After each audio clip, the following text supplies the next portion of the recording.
Quero levar o meu canto amigo a qualquer amigo precisar. Eu quero ter 1 milhão de amigos e bem mais forte poder cantar. Eu quero ter 1 milhão de amigos e bem mais forte poder cantar. Eu quero ter 1 milhão de amigos e bem mais forte poder cantar. Eu quero ter 1 milhão de amigos e bem mais forte poder cantar. Hare Krishna, Hare Krishna, Krishna Krishna, Hare Hare, Hare Rama, Hare Rama, Rama Rama, Hare Hare, Hare Krishna, Hare Krishna, Krishna Krishna, Hare Hare, Hare Rama, Hare Rama, Rama Rama, Hare Hare, Hare Krishna, Krishna Krishna, Hare Hare, Hare Rama,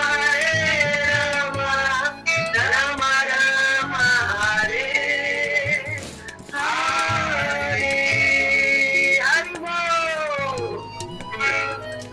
Haribol. Haribol, Hare Krishna. Palmas para elas aí, ó. Ó.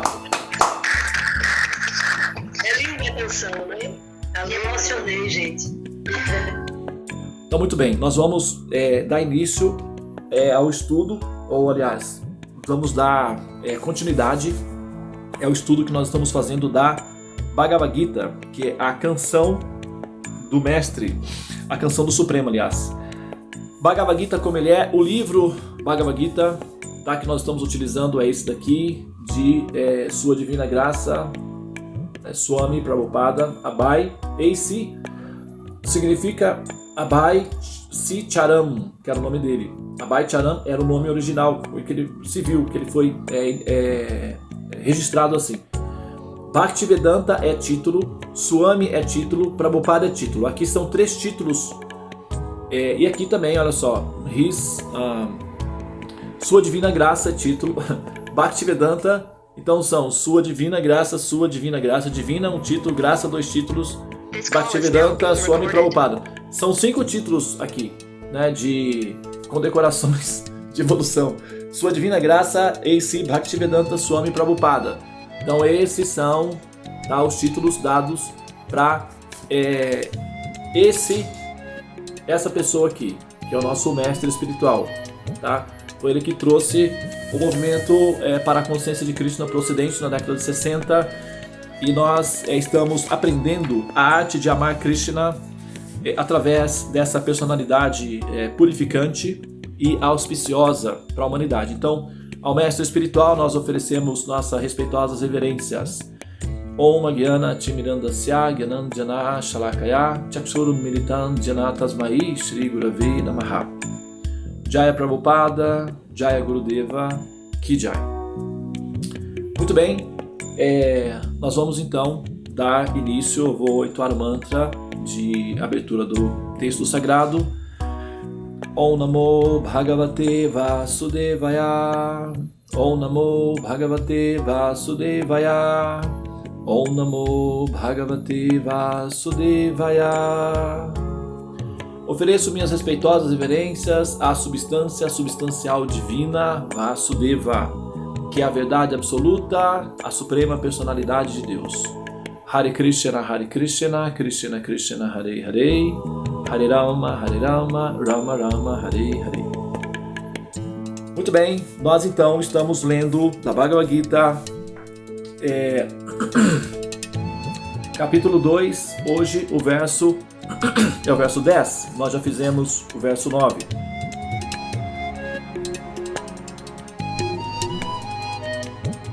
Eu vou ler o verso em sânscrito. Tan uvacha hrisikesha prahamsam iva bharata senyor ubayor madhye vishidantan nidan vacha. Tradução palavra por palavra. Tam, a ele, Uvacha, disse, Hirishikesha, o Senhor dos Sentidos. Tem uma cidade lá ainda que chama-se Hirishikesh, que é relacionado com Vishnu, o Senhor dos Sentidos. Então se pratica yoga em Hirishikesh, a cidade é a capital mundial do yoga, Hirishikesh. E a prática de yoga tem a função de ajudar a pessoa, auxiliar a pessoa a aprender a controlar os sentidos e a controlar a mente. Então, Hirishikesh significa o controlador dos sentidos,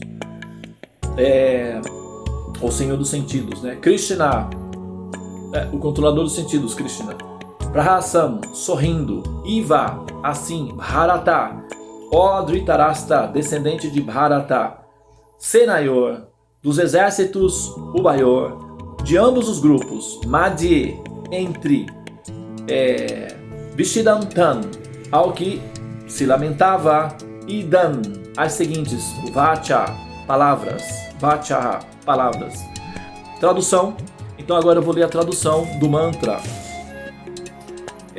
Ó descendente de Bharata, naquele momento Krishna, no meio dos dois exércitos, sorriu e disse as seguintes palavras ao desconsolado Arjuna.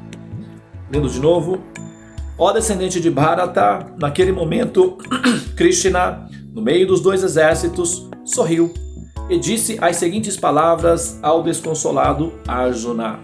Muito bem, só para não perder aqui o sentido, né, do verso, eu vou ler o verso anterior, porque o verso anterior, esse verso aqui, Krishna sorriu, mas sorriu por quê? Né? Qual o motivo do sorriso de Krishna? Então eu vou ler o verso anterior, porque o verso anterior define o motivo pelo qual Krishna sorriu, tá? O verso anterior diz o seguinte: Arjuna, né? Tendo falado essas palavras, Arjuna, o castigador dos inimigos, disse a Krishna: Govinda, não lutarei, e calou-se. Então Arjuna, ele deu vários argumentos e depois ele finalmente disse isso: Krishna, Govinda, ó castigador dos inimigos, infelizmente estou fora, não lutarei, não tenho forças, não vou lutar. Então nesse instante é que Krishna, naquele momento, Krishna, no meio dos dois exércitos, porque Krishna retirou, Arjuna pediu para Krishna levá-lo até um local onde ele pudesse ver no panorama a situação logística das localizações dos exércitos, para contemplar a situação e ter uma visão geral de como é que se daria a batalha, que é um general, né? Então ele está querendo ter ali a última perspectiva para ver se os planos, né, arquitetados para a batalha são planos que serão viáveis, né? Qual o tipo de tática que está em andamento, se essa tática será produtiva diante daquela situação. Então Arjuna pediu para Krishna: Krishna, me leve num local, porque Krishna era o quadrigário de Arjuna, entende? Krishna aceitou a posição de ser o quadrigário. O quadrigário é aquele que dirige a carroça, né, que seria um tanque de guerra atualmente, né? Motorista do tanque de guerra. Então Krishna era o quadrigário de Arjuna e Arjuna deu uma ordem para Krishna, na verdade. Como o quadrigário, ele estava numa posição de submissão. Então Arjuna disse: Krishna, me leve até um local onde eu possa ver os exércitos. Eu quero ter uma visão panorâmica da situação. Então Krishna conduziu a quadriga até um local mais ou menos assim, numa colinazinha, onde Arjuna podia ver os dois exércitos. Quando Arjuna viu aquela situação, ele se abalou. Ele entrou em estado de choque, ele ficou catatônico, porque ele viu ali o avô dele, primos, amigos pessoais, pessoas com quem ele tinha convivido, pessoas que ele respeitava. Ele viu todas aquelas pessoas em posição de guerra, de batalha. E ele sabia que ele teria que matar aquelas pessoas. Então ele entrou em crise existencial. Qual é a vantagem de matar essas pessoas? Essa guerra me parece ser uma guerra, sabe, totalmente irracional. Não faz sentido nenhum. Mesmo que eu vença essa guerra, depois que eu matar meu avô, meus primos, meus amigos queridos, que eu vou viver de quê? De que lembrança? De que felicidade? Eu não tenho esse ego, esse desejo sanguinário de poder. Não está no meu ser essa natureza. Embora eu entenda que eu seja um guerreiro e por heroísmo vale a pena lutar, mas essa luta não é heróica, eu vou matar meus parentes? Que sentido é isso? Eu acho que tem alguma coisa errada aí, Krishna, e eu não estou me sentindo à vontade com essa posição. Tudo bem, a situação chegou até aqui por força do destino e pela intransigência de Duryodhana, mas assim, lutar com todos os meus parentes por conta da intransigência do Duryodhana me parece irracional. Eu não tenho forças, não tenho vontade de fazer isso daí. O poder não é tão atrativo para mim assim que eu esteja disposto a matar pessoas que eu adoro, como por exemplo o avô Bhishma. Como eu vou atirar uma flecha no avô Bhishma? Quando eu tiver que apontar uma flecha para ele, eu vou chorar. Eu não vou sentir vontade de atirar a flecha nele, eu vou simplesmente chorar. Eu não vou conseguir. Certamente eu fracassarei. Todos os meus soldados vão ver a minha fraqueza e isso vai levar todos à ruínas e eles vão morrer por conta disso. Vai ser um desastre total. Eu não tenho forças para levar isso adiante. Krishna, ó castigador dos inimigos. Quando Arjuna falou para Krishna, ó castigador dos inimigos, inconscientemente ele fez o que nós fazemos normalmente, né, com Deus. Nós rezamos para Deus intuitivamente ou, digamos, sutilmente, transferindo para Ele o nosso dever de casa. Né? Nós rezamos para Deus dizendo, olha meu Senhor, você sabe que você tem muita força, você é minha força, sem você eu não sou nada. Mas no fundo nós queremos dizer, tem como você fazer o meu dever de casa aí? Tem como você fazer aquilo que eu não fiz? Que eu adiei, que eu procrastinei, que agora estou sem condições de fazer devido à minha própria preguiça e ignorância? Tem como você fazer o meu dever de casa? Já que você é tão poderoso, já que você me ama, e porque você me ama, claro, você não vai me deixar na mão, né? Afinal de contas, você me ama. Então agora, quem sabe você possa fazer alguma coisa aí por mim, meu querido amigo? Muitas vezes as nossas orações têm essa intenção, né? Que é uma intenção um pouco, que é uma espécie de chantagem emocional, e acaba muitas vezes não funcionando, porque como um filho, né, por exemplo, se você é mãe, se você é um pai, seu filho tá lá jogando videogame e tal, e você fala, e o dever de casa? E ele diz, maninha, veja bem, eu tô no controle, deixa comigo.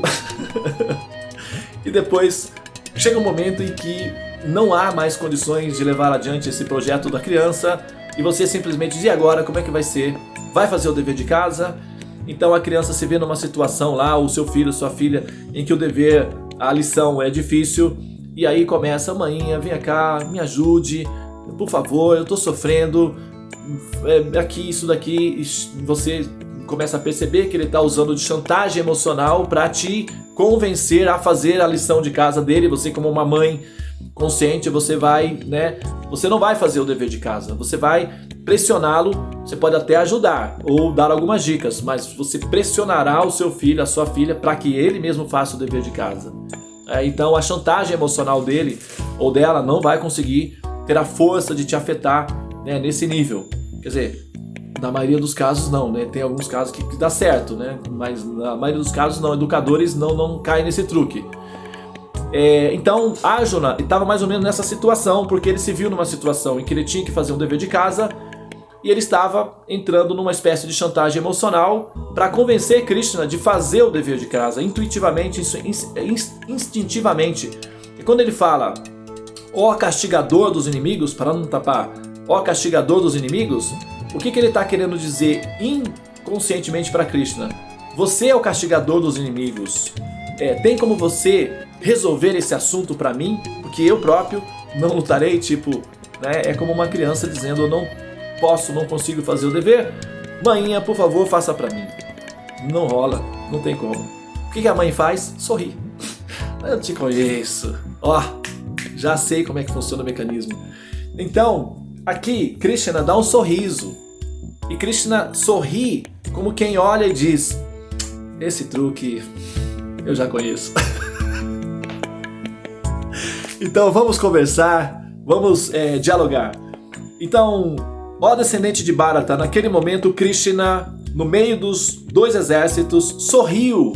Olha lá, tá vendo? Sorriu. E disse as seguintes palavras ao desconsolado Arjuna. Desconsolado Arjuna. E esse daí somos nós, né, diante da vida, né, desconsolados e, sabe, querendo resolver as coisas de uma maneira meio sinuosa. Significado, então, o significado é curtinho, tem apenas uma estrofe, um parágrafo na verdade, e eu vou então fazer a leitura, tá? O diálogo transcorria entre amigos íntimos, a saber, o Hrishikesha e o Gudakesha. Como amigos, ambos estavam no mesmo nível, mas um deles voluntariamente tornou-se aluno do outro. Krishna sorriu porque um amigo escolhera tornar-se discípulo.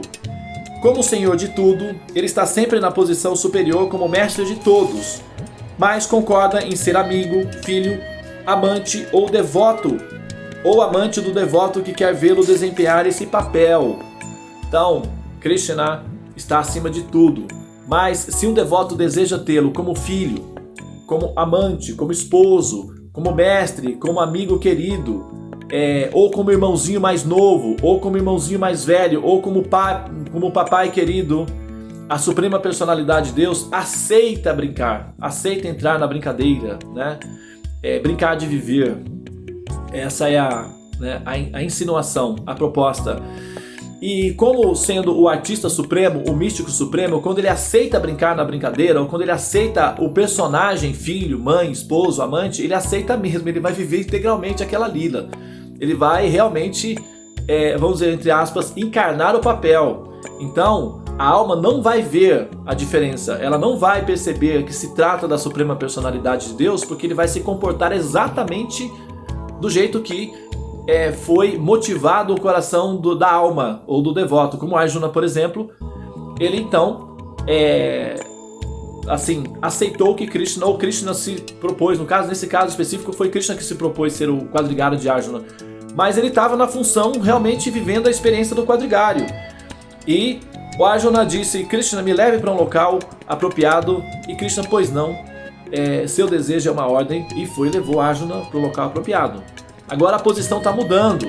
Arjuna está dizendo: não, eu estou em condições de debilitação psicológica, eu preciso de um coach, de um orientador, de um mestre, de alguém com resistência emocional. Por favor, Krishna, mude da posição de quadrigário e agora seja meu mestre. Então Krishna, ele está satisfazendo todos os desejos de Arjuna e mudando de posições de acordo com a movimentação do próprio Arjuna, que ora o aceita como quadrigário, ora o aceita como amigo e ora o aceita como mestre. Então Krishna está desempenhando diferentes funções simultâneas ali na sua condição de Suprema Personalidade de Deus. Ele está curtindo ou desfrutando de todas elas, porque Krishna, na sua condição de bem-aventurado absoluto, ele não se sente constrangido ao assumir a posição de um filho querido, a assumir a posição de um amigo que recebe conselhos, ou na posição mesmo de um quadrigário. Então, em todas as situações em que Krishna está, ele se sente imensamente feliz e desfruta dessa situação. Então ele não tem acepção em termos de: não, eu só consigo ser feliz se eu for adorado como Deus. Se eu tiver que ser o quadrigário, eu já estou em depressão, já estou deprimido, contrariado, chateado, porque essa na verdade não é a minha posição. Então, sabe, eu estou um pouco aborrecido por causa disso. Não existe essa consideração bipolar em Krishna. Em qualquer posição em que ele está, ele permanece bem-aventurado, mesmo quando ele assume a posição de um servo querido, ou de um servo subalterno, como é o caso de um quadrigário, que ele assumiu aqui agora, tá? Muito bem, quando foi aceito como mestre, porém, ele imediatamente assumiu o papel e falou com o discípulo como mestre, com gravidade, como era preciso. Parece que o diálogo entre o mestre e o discípulo se deu abertamente diante de ambos os exércitos, de modo que todos fossem beneficiados. Logo, as conversas contidas no Bhagavad Gita não são para uma pessoa, sociedade ou comunidade em particular, mas são para todos, e amigos ou inimigos têm o mesmo direito de ouvi-las. Jaya Prabhupada, Patita Pavana Ki Jai.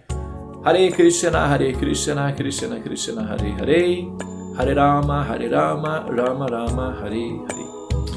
Muito bem, pessoal, eu não vou entrar muito mais, poderíamos entrar, mas eu vou entrar mais no próximo momento. Eu vou retomar o capítulo, verso 10, vou falar mais sobre o capítulo 10, porque Tem muita coisa interessante aí para ser falado e vou gradualmente, né, assim, aproveitando para explorar esse momento aí de Arjuna com Krishna, tá? Eu gostaria de, mais uma vez, né, agradecer vocês aí, quem está comigo aqui, quem são os sobreviventes, o Bhakta Gandiva, a Tula Sepuja, a Kátia, a Estela, a Júlia Martins, a Aline, a Raquel Rezende, o Ramananda, a Tula Sepuja, a Vânia e eu. Então concluímos o sadhana de hoje, né, para o benefício de toda a sociedade humana. Como está sendo dito aqui, o benefício do Bhagavad Gita não é apenas para um grupo local específico, ele é para toda a humanidade. Então isso significa o quê? Que nesse momento, ao entoarmos o Bhagavad Gita, isso não está favorecendo apenas nós, mas está favorecendo toda a humanidade. A humanidade inteira está se purificando com esse simples ato nosso aqui. Ah, mas Devananda, é tão pouco, é tão simples, é só, sabe, um grupinho pequeno.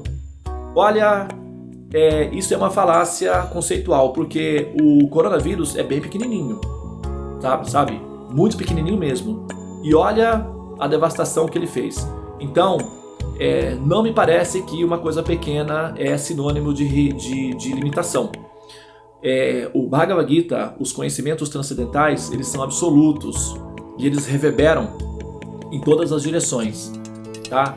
Então, ao entoarmos a Bhagavad Gita, nós estamos fazendo um sacrifício que gera benefícios de piedades para toda a humanidade. Então nós elevamos o karma coletivo. É um trabalho de purificação do karma coletivo, em que nós estamos inseridas como almas, no contexto de que nós estamos entrelaçadas como almas com outras almas que estão em condições de decadência.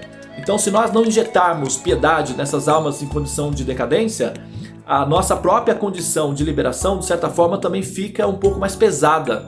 Então é melhor que eles se tornem piedosos para a nossa ascendência ficar mais fácil, nosso parto, digamos assim, ser mais suave e menos traumático possível, né? Que é a nossa ascensão, a nossa ascendência.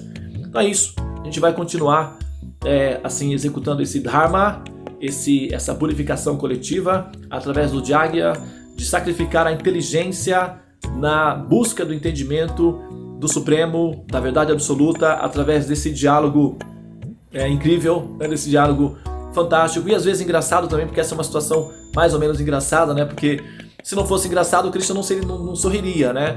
Esse sorrisinho de Krishna aí é a ironia de Krishna, né? Que já está sabendo o que está acontecendo nos bastidores da psique humana, porque ele é um psicólogo, ele, né, sabe os 3 modos da natureza material, sabe como é que funciona a mente, os apegos, né, as bipolaridades, as idiosincrasias das emoções humanas. Então quando ele se vê diante de um truque psicológico, ele dá um sorrisinho, né, tipo, olha aí, eu bem que desconfiava que essa chamadinha pro canto tinha a ver com essa situação aí. E aí, Krishna, então, bom, vamos aproveitar o momento para conversar sobre assuntos que de repente pode ser útil para todas as pessoas, para toda a humanidade, porque nós vamos entrar na Kali Yuga, e a Kali Yuga é uma era de descendência, de escuridão, de letargia. As pessoas têm uma necessidade tóxica de sono e de desfrutes reacionários que produzem depressão e sofrimentos para elas. É preciso que elas tenham acesso a esse conhecimento, porque isso Guda Kesha, que significa podem libertá-las da letargia, do estado de coma, que é o sono no colo da bruxa Maya, que produz sofrimentos, né? Vidas após vidas. Muito bem, muito obrigado pela atenção de vocês. A gente volta a se falar então amanhã, né? Tenha um bom dia para todos. Namastê, Hare Krishna, Krishna Krishna, Hare Hare, Hare Rama, Rama Rama, Hare Hare. Ó energia suprema de amor divina, desperta-me, eleva-me, envolve-me, protege-me. Hare Krishna.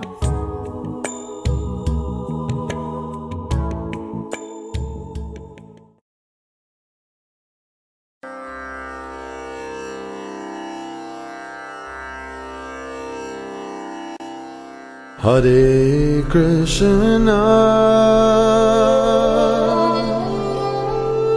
Hare Krishna, Krishna Krishna,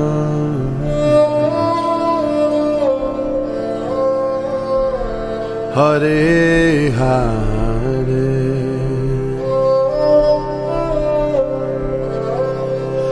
Hare Rama,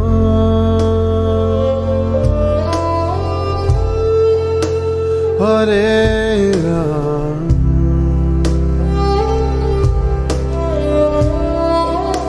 Rama Rama,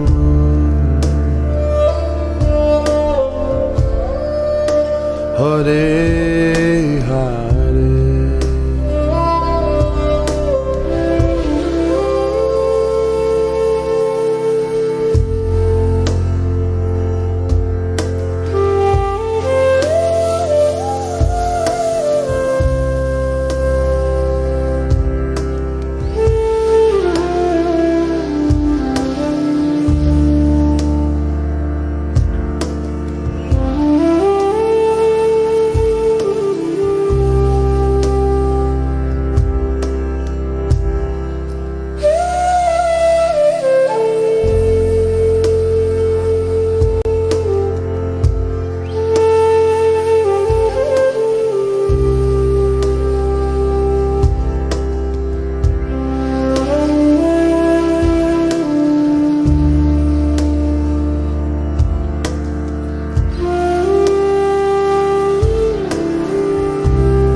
Hare Krishna,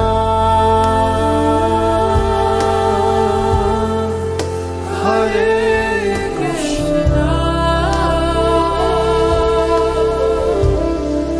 Krishna Krishna,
you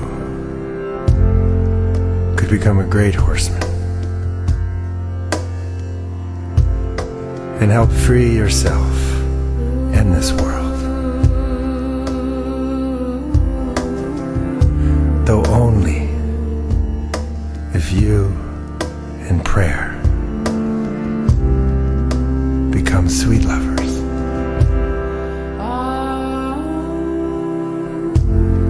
It is a naive man who does not think we are engaged in a fierce battle.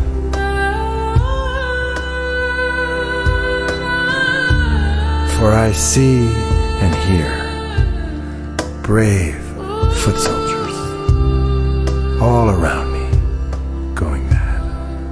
Hare Krishna. And falling on the ground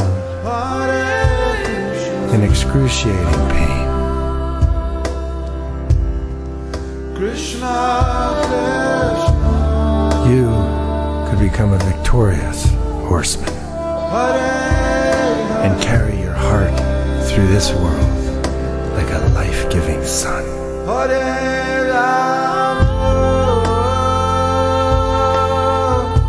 Though only if you and the Great Spirit become sweet lovers.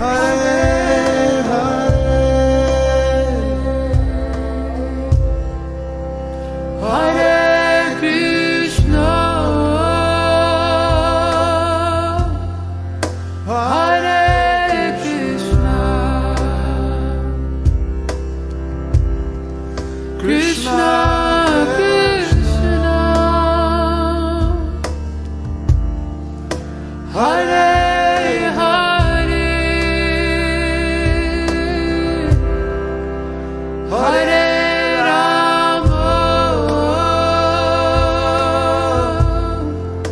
Hare Rama,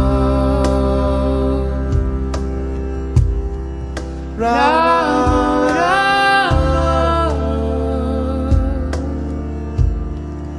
Hare Hare. Hare Krishna.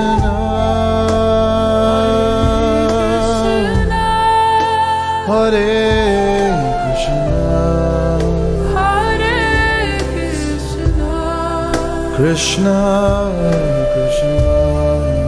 Krishna Krishna. Hare Hare. Hare Rama,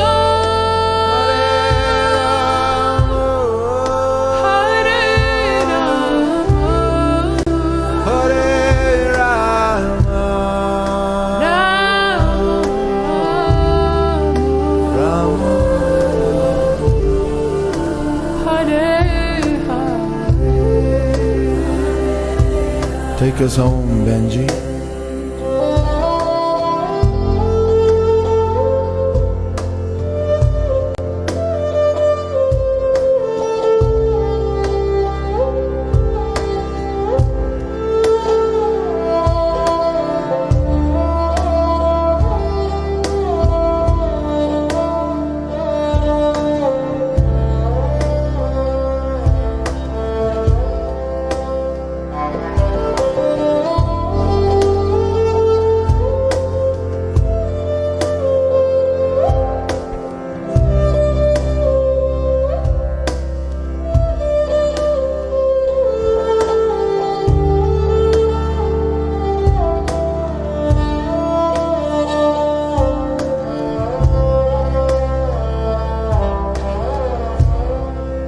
Hare Krishna.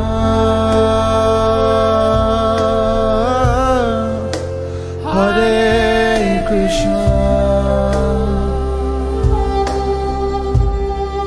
Krishna Krishna. Hare